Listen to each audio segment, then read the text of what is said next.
ನಮಸ್ಕಾರ ಪ್ರೀತಿಯ ವೀಕ್ಷಕರಿಗೆಲ್ಲ ಈಶ್ವರಿ ಕುಕಿಂಗ್ ಚಾನಲ್ಗೆ ಎಲ್ಲರಿಗೂ ಸ್ವಾಗತ. ನಾನಿವತ್ತೊಂದು ತುಂಬ ಅದ್ಭುತವಾದಂತಹ ರುಚಿಯಾಗಿರುವಂತಹ ಮ್ಯಾಂಗೋನ ಬಳಸ್ಬಿಟ್ಟು ಕೇಸರಿ ಬಾತನ್ನು ಹೇಗೆ ಮಾಡೋದು ಅಂತ ನಿಮಗೆ ತೋರಿಸ್ಕೊಡ್ತಾ ಇದ್ದೀನಿ. ಹಾಗೆಯೇ ಕೇಸರಿ ಬಾತ್ ಅಂದ ತಕ್ಷಣ ಇದಕ್ಕೆ ಸಕ್ಕರೆನ ಯೂಸ್ ಮಾಡಿಲ್ಲ, ಬೆಲ್ಲ ಹಾಕಿಬಿಟ್ಟು ಮಾಡಿದ್ದೀನಿ. ಇದು ಆರೋಗ್ಯಕರನೂ ಹೌದು ಮತ್ತು ರುಚಿಯಲ್ಲೂ ತುಂಬ ಅದ್ಭುತವಾಗಿಯೂ ಇರುತ್ತೆ. ಎಲ್ಲರೂ ಕೂಡ ಮ್ಯಾಂಗೋ ಸೀಸನ್ ಕಳೆಯೋಷ್ಟರಲ್ಲಿ ಒಂದು ಸರಿ ಇದನ್ನು ಟ್ರೈ ಮಾಡಿ ಅಂತ ನಾನು ರಿಕ್ವೆಸ್ಟ್ ಮಾಡ್ಕೊಳ್ತಾ ಇದ್ದೀನಿ. ಮೊದಲಿಗೆ ನಾನು ಇದಕ್ಕೆ ಕೇಸರಿ ಬಾತ್ ಮಾಡೋಕ್ಕೆ ಮಾವಿನ ಹಣ್ಣನ್ನು ತುಂಬ ಸಿಹಿಯಾಗಿರೋದನ್ನೇ ನೀವು ಆಯ್ಕೆ ಮಾಡ್ಕೊಳ್ಳಿ. ಸ್ವಲ್ಪನೂ ಹುಳಿ ಅಂಶ ಅನ್ನೋದು ಇರಬಾರ್ದು, ಆ ಥರದ್ದು ನೋಡಿಕೊಂಡು ತಗೊಂಡಿದ್ದೀನಿ. ನಾನಿಲ್ಲಿ ಒಂದು ಮಾವಿನ ಹಣ್ಣನ್ನು ಬಳಸ್ಬಿಟ್ಟು ಕೇಸರಿ ಬಾತನ್ನು ರೆಡಿ ಮಾಡ್ಕೊಳ್ತಾ ಇದ್ದೀನಿ. ಮೊದಲಿಗೆ ನಾನು ಈ ಥರ ಕಟ್ ಮಾಡಿ ಇಟ್ಕೊಂಡಿದ್ದೀನಿ. ಮಧ್ಯೆ ಬರುವಂತಹ ಗೊಪ್ಪನ ಸೈಡಲ್ಲಿ ಇಟ್ಕೊಂಡು ಬರೀ 2 ಸೈಡ್ ಕಟ್ ಮಾಡಿರುವಂತಹ ಮಾವಿನ ಹಣ್ಣನ್ನು ಯೂಸ್ ಮಾಡಿಕೊಂಡು ನಾನಿವತ್ತು ಕೇಸರಿ ಬಾತನ್ನು ಮಾಡ್ತಾ ಇದ್ದೀನಿ. ಇದರಲ್ಲಿ ನಾನು ಈ ಥರ ಕ್ಯೂಬ್ಸನ್ನು ಕಟ್ ಮಾಡ್ಕೊಳ್ತಾ ಇದ್ದೀನಿ. ನಿಮಗೆ ಹೇಗೆ ಅನುಕೂಲ ಆಗುತ್ತೋ ಆ ಥರ ನೀವು ಮಾಡ್ಕೊಳ್ಳಿ. ನೋಡಿ ಎಷ್ಟು ಚೆನ್ನಾಗಿ ಕಾಣಿಸ್ತಾ ಇದೆ ಅಂತ. ನನಗೆ ಈ ಥರ ತೆಗೆಯೋದಂದರೆ ತುಂಬ ಇಷ್ಟ, ಆ ಕಾರಣಕ್ಕೆ ನಾನು ಈ ಥರನೇ ತೆಕ್ಕೊಳ್ತಾ ಇದ್ದೀನಿ. ಎರಡನ್ನು ಕೂಡ ಇದೇ ಥರ ನಾವು ರೆಡಿ ಮಾಡ್ಕೊಳ್ತಾ ಇದ್ದೀವಿ. ಮ್ಯಾಂಗೋನ ನೀವು ಬರೀ ಶೀಕರಣೆ ಹಾಗೆ ಒಬ್ಬಟ್ಟು ಕೂಡ ಮಾಡ್ಕೊಂಡಿರ್ತೀರ, ಅದೇ ರೀತಿ ನೀವು ಕೇಸರಿ ಬಾತನ್ನು ಕೂಡ ಒಂದ್ಸರಿ ಟ್ರೈ ಮಾಡ್ಕೊಳ್ಳಿ, ತುಂಬ ಅದ್ಭುತವಾಗಿ ಇರುತ್ತೆ. ಇವಾಗ ನಾನೊಂದು ಮಿಕ್ಸಿ ಜಾರನ್ನು ತಗೊಂಡಿದ್ದೀನಿ, ಅದಕ್ಕೆ ಕಟ್ ಮಾಡಿ ಇಟ್ಕೊಂಡಿರುವಂತಹ ಮ್ಯಾಂಗೋ ಪೀಸಸ್ನೆಲ್ಲ ಸೇರಿಸ್ಕೊಳ್ತಾ ಇದ್ದೀನಿ. ಹಾಗೆ ಗಮನದಲ್ಲಿರಲಿ, ಇದನ್ನು ಪೂರ್ತಿಯಾಗಿ ನೀವು ಗ್ರೈಂಡ್ ಮಾಡ್ಕೊಳ್ಬೇಡಿ, ಸ್ವಲ್ಪ ತರಿಯಾಗಿಯೇ ಇರಲಿ. ಒಂದ್ಸರಿ ಉಲ್ಟಾ ಒಂದ್ಸರಿ ಸೀದಾ ರನ್ ಮಾಡಿದ್ರೆ ಸಾಕು. ಹಾಗೆಯೇ ನಾನು ಒಂದು ಬಾಣಲಿಲಿ ಎಲ್ಲ ಡ್ರೈ ಫ್ರೂಟ್ಸ್ನ ಹಾಕ್ಕೊಂಡು ಫ್ರೈ ಮಾಡಿದ್ದೀನಿ, ಅದು ವಿಡಿಯೋದಲ್ಲಿ ಕ್ಲಿಪ್ ಆಗಿಲ್ಲ. ಡ್ರೈ ಫ್ರೂಟ್ಸ್ನೆಲ್ಲ ತೆಗೆದ ನಂತರ 1 ಬೌಲ್ನಷ್ಟು ಚಿರೋಟಿ ರವೆನ ಹಾಕ್ಕೊಂಡಿದ್ದೀನಿ. ನಿಮಗೆ ಬೇಕಂದರೆ ಉಪ್ಪಿಟ್ಟು ರವೆನೂ ಕೂಡ ಹಾಕ್ಕೊಳ್ಬೋದು.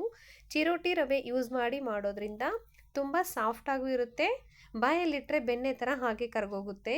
ನೀವು ತುಪ್ಪ ಜಾಸ್ತಿ ಹಾಕೋಕ್ಕೆ ಇಷ್ಟ ಇಲ್ಲ ಅಂದರೆ ಸ್ವಲ್ಪ ಎಣ್ಣೆನೂ ಕೂಡ ಹಾಕ್ಕೊಳ್ಬೋದು. ಈ ಟೈಮಲ್ಲಿ ನಾನೊಂದು 3 ಲವಂಗನ ಸೇರಿಸ್ಕೊಂಡು ಫ್ರೈ ಮಾಡ್ಕೊಳ್ತಾ ಇದ್ದೀನಿ.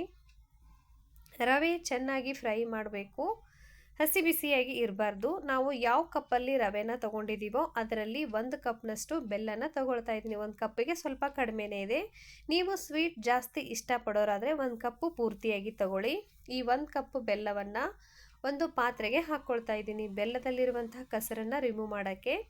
ಅದೇ ಕಪ್ಪಿನ ಅಳತೆಯಲ್ಲಿ 2 ಲೋಟ ನೀರನ್ನು ಸೇರಿಸ್ಕೊಳ್ತಾ ಇದ್ದೀನಿ. 3 ಲೋಟನಾದರೂ ಸೇರಿಸ್ಕೊಳ್ಳಿ, ಏನು ತೊಂದರೆ ಇಲ್ಲ.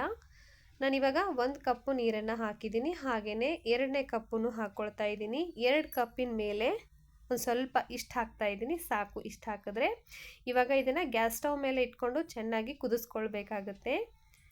ನಾವು ಆವಾಗಲೇ ಫ್ರೈ ಮಾಡಿ ಇಟ್ಟಿರುವಂತಹ ರವೆಗೆ ಕುದಿಸ್ಕೊಂಡಿರುವಂಥ ನೀರನ್ನು ಹಾಕ್ಕೊಳ್ಬೇಕಾಗುತ್ತೆ, ಗಮನದಲ್ಲಿರಲಿ.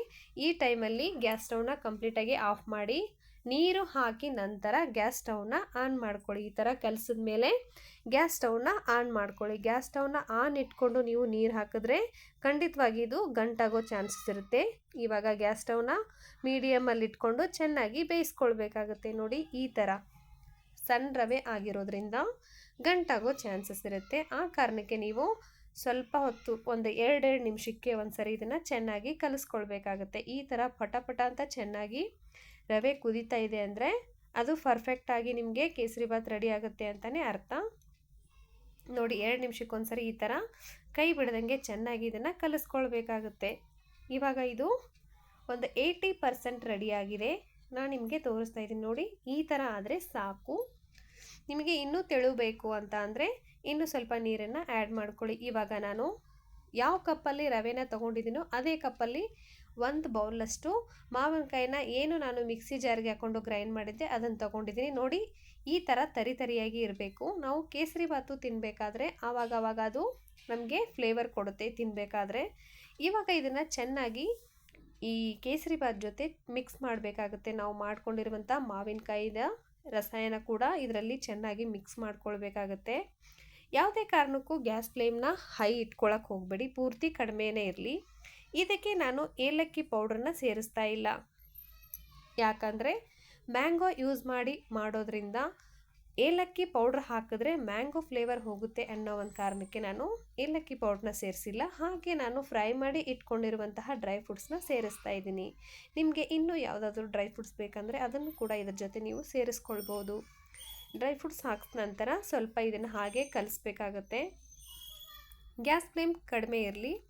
ಇವಾಗ ನಾನು ಒಂದು 2 ಸ್ಪೂನಷ್ಟು ತುಪ್ಪನ ಹಾಕ್ಕೊಳ್ತಾ ಇದ್ದೀನಿ. ಇದು ಕಂಪ್ಲೀಟ್ಲಿ ಆಪ್ಷನಲ್, ಬೇಕಂದರೆ ಹಾಕ್ಕೊಳ್ಳಿ, ಇಲ್ಲ ಅಂದರೆ ಇಷ್ಟೇ ಸಾಕು. ಒಂದು 2 ಸ್ಪೂನಷ್ಟು ತುಪ್ಪನ ಹಾಕ್ಕೊಂಡು ಚೆನ್ನಾಗಿ ಕಲಿಸ್ಕೊಳ್ತಾ ಇದ್ದೀನಿ. ಇದನ್ನು ನಾನು ತುಪ್ಪ ಹಾಕೋದ್ರಿಂದ ಇನ್ನೂ ಸಾಫ್ಟ್ ಆಗುತ್ತೆ, ಹಾಗೆ ರುಚಿ ಕೂಡ ಅದ್ಭುತವಾಗಿ ಬರುತ್ತೆ. ನೀವು ಮಾಡುವಂಥ ಅಡುಗೆಗೆ ಎಣ್ಣೆಗಿಂತ ತುಪ್ಪ ಯೂಸ್ ಮಾಡಿ ಮಾಡೋದ್ರಲ್ಲಿ ಸಖತ್ ಟೇಸ್ಟ್ ಕೊಡುತ್ತೆ ಅನ್ನೋ ಒಂದು ಅಭಿಪ್ರಾಯ. ಆ ಕಾರಣಕ್ಕೆ ಒಂದು 2 ಸ್ಪೂನ್ ತುಪ್ಪ ಹಾಕಿ ಚೆನ್ನಾಗಿ ಕಲಸಿ ಇದನ್ನು ಮುಚ್ಚಿಬಿಟ್ಟು ಒಂದು 5 ನಿಮಿಷ ಚೆನ್ನಾಗಿ ಬೇಯಿಸಬೇಕು. ನೋಡಿದ್ರೇ ಹಾಗೆ ತಿಂದ್ಬಿಡಬೇಕು ಅನ್ನೋಷ್ಟು ಮನಸ್ಸು ಬರ್ತಾ ಇದೆ. ನೋಡಿ ಎಷ್ಟೊಂದು ಚೆನ್ನಾಗಿ ಸಾಫ್ಟಾಗಿ ಕೇಸರಿಬಾತ್ ಅಂತೂ ರೆಡಿಯಾಗಿದೆ. ಯಾವ ಹೋಟ್ಲಲ್ಲೂ ಸಿಗುತ್ತಲ್ಲ ಆ ಥರಕ್ಕಿಂತ ಜಾಸ್ತಿನೇ ಟೇಸ್ಟಾಗಿ ಬರುತ್ತೆ ಮನೇಲಿ ಮಾಡಿದ್ರೆ. ನಾನು ಇದಕ್ಕೆ ಗಾರ್ಲಿಷ್ಗೆ ಅಂತ ಟೂಟಿ ಫ್ರೂಟಿನ ಆ್ಯಡ್ ಮಾಡ್ಕೊಂಡಿದ್ದೀನಿ. ಇಷ್ಟ ಇದ್ದರೆ ಹಾಕ್ಕೊಳ್ಳಿ, ಇಲ್ಲಾಂದರೆ ಕಂಪ್ಲೀಟ್ ಇದನ್ನು ಸ್ಕಿಪ್ ಮಾಡಿ. ನೋಡಿ ಎಷ್ಟೊಂದು ಸಾಫ್ಟಾಗಿ ಅದ್ಭುತವಾಗಿ ಮ್ಯಾಂಗೋ ಕೇಸರಿಬಾತ್ ರೆಡಿಯಾಗಿದೆ. ಮಾಡೋದು ತುಂಬ ಸುಲಭ. ಮ್ಯಾಂಗೋ ಸೀಸನ್ ಕಳೆಯಷ್ಟಲ್ರಿ ಎಲ್ಲರೂ ಕೂಡ ಇದನ್ನು ಒಂದ್ಸರಿ ಟ್ರೈ ಮಾಡಿ ಹೇಗೆ ಬಂತು ಅಂತ ಕಮೆಂಟ್ ಬಾಕ್ಸಲ್ಲಿ ತಿಳಿಸಿ. ವಿಡಿಯೋ ನೋಡಿದಂತಹ ಎಲ್ಲ ವೀಕ್ಷಕರಿಗೂ ಧನ್ಯವಾದಗಳು. ಹಾಗೆ ಇನ್ನೂ ಯಾರ್ಯಾರು ಈಶ್ವರಿ ಕುಕ್ಕಿಂಗ್ ಚಾನಲ್ನ ಸಬ್ಸ್ಕ್ರೈಬ್ ಮಾಡ್ಕೊಂಡಿಲ್ಲೋ ಪ್ಲೀಸ್ ಸಬ್ಸ್ಕ್ರೈಬ್ ಮಾಡ್ಕೊಳ್ಳಿ. ನಾನು ಹಾಕುವಂತಹ ವಿಡಿಯೋ ನೋಟಿಫಿಕೇಷನ್ ಮೊದಲನೇದಾಗಿ ನಿಮಗೆ ಬರುತ್ತೆ. ವಿಡಿಯೋ ನೋಡಿದ ಎಲ್ಲ ವೀಕ್ಷಕರಿಗೂ ಧನ್ಯವಾದಗಳು. ಮತ್ತೆ ಮುಂದಿನ ವಿಡಿಯೋದಲ್ಲಿ ಸಿಗೋಣ. Thank you for watching. Take care. Bye bye.